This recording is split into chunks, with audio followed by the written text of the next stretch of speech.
To get a better understanding of what air travel was like during its heyday, I flew to Air Hollywood Studios in California and took another flight on Pan Am. Well, okay, it's not a real Pan Am flight, but the place is so authentic, it feels like the real thing. And to understand why it exists in the first place, I spoke with Talaat Captan, who owns the studio. What gave you this idea? I produce films, so one of the films I was producing takes place on airports and airplanes. And I had such a hard time filming at an airport.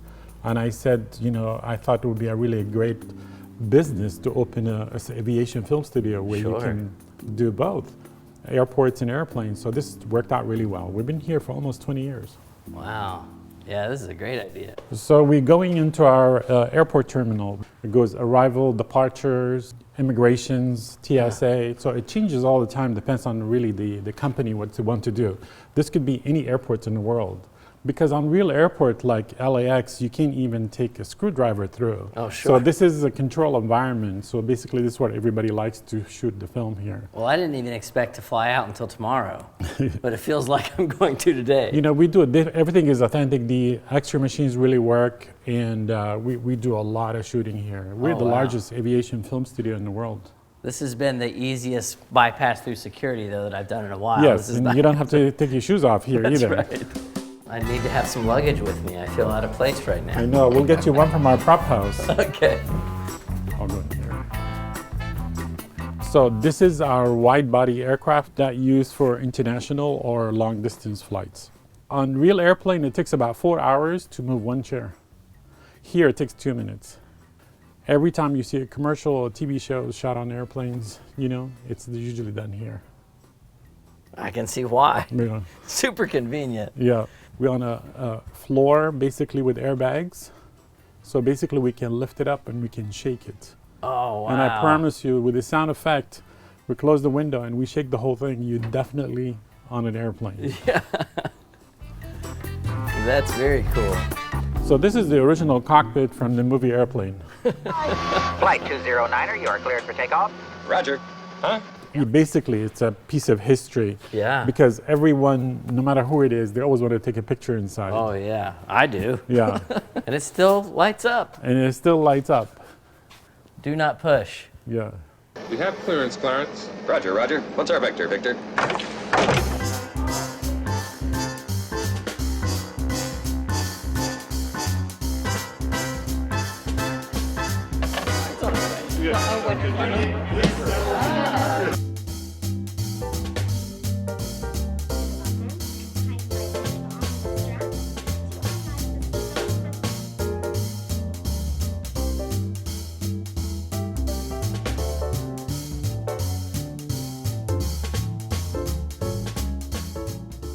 Part of this business is for movies and television to come in here and film inside of a plane without having to go to an airport. And then the other part is this Pan Am experience. How did all that come about?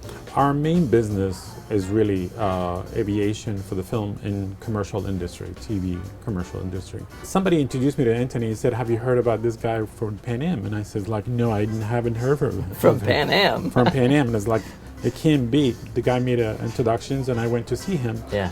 And I saw a guy sitting in the warehouse with tons of boxes everywhere with this airplane in half with duct tape and everything else. And he said, "This is my Disneyland." Yeah. And so it was really fascinating to see all the stuff that he has. So I talked to him into to come to our studio, and we'll work together and we build this aircraft in a really the correct way. Yeah. The way that really filmmakers kind of can use it. With the collection of Anthony, and also Anthony doing what I call, he's so meticulous about details. He makes sure that every single detail is taken care of. So that's why people are really so impressed with our operations. Can you tell us about some of the projects that have taken place here? Here we've done several projects. We've done Once Upon a Time in Hollywood with Quentin Tarantino. Yeah. It was filmed here. And Margot Robbie was up here, and Leo and Brad was downstairs. It was really a great experience. We do a lot of basically anything that takes in histories, like in the 70s or 80s, they come in and film here.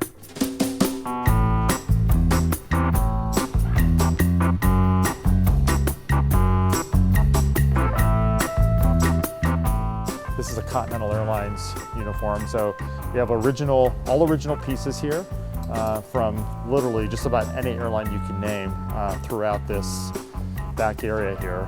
That's an original hat from Japan Airlines.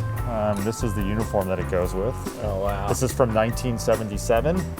And we have a stewardess on the airplane tonight, Rie, who's from Japan, who we typically put in that uniform. Down here we have, literally every single uniform for airport personnel. So like your TSA, your security staff, your ticket counter, and then we have, more modern day pilot and flight attendant uniforms back here for more modern day shoots. But just about any wardrobe that someone could possibly want for a movie shoot is going to be here. Besides my love of Pan Am, I've actually been collecting vintage aviation pieces my entire life, and these aisles here are literally filled with dishware, amenity kits, safety cards, just about every single thing that every single airline used, that we use now today in production. For any movie that wants to recreate a scene, we can do it. Yeah. You love aviation and traveling. What got you into that? When I first started, I was a little kid and I always wanted to be on an airplane. So it was like a dream to come true. And I come from Lebanon, so I didn't get the chance to be on an airplane until I left in 1976, 77 during the war. And at first flight, it was like something I would never forget. And here I am after all these years. I always wanted to be a pilot, but I thought it was really boring to be on the plane just sitting doing nothing. So that's why I thought I really love airplanes. So that's why I was involved so much in aviations. How have you seen travel change throughout the years? Well, in the old days we used to say bon voyage. Now we say fly safe, have a safe trip. The journey was the big deal, Sure. Not the destinations. But right now it's like people want to get in from A to B and that's all they care about. So this is gone, If somebody wants to have a really good travel experience, they go on a train, they go on the boat, on a cruise. But get on the plane right now, it's just like, it's so much stress. It seems like the why we travel is changing just as much as the how. Why do you think that is? Traveling has become such a necessity in our life right now. Everybody goes somewhere, especially for work, we travel so much for work on a daily basis. People commute between here and Vegas, San Francisco, and they live here. Now it's become just a transportation, just like a car. And it's become so commonplace, which is great that everyone can afford to do it. It's kind of lost some of the nostalgia. Or even just the what's special about it. It's not, we take it for granted. Yes, we do. Yeah.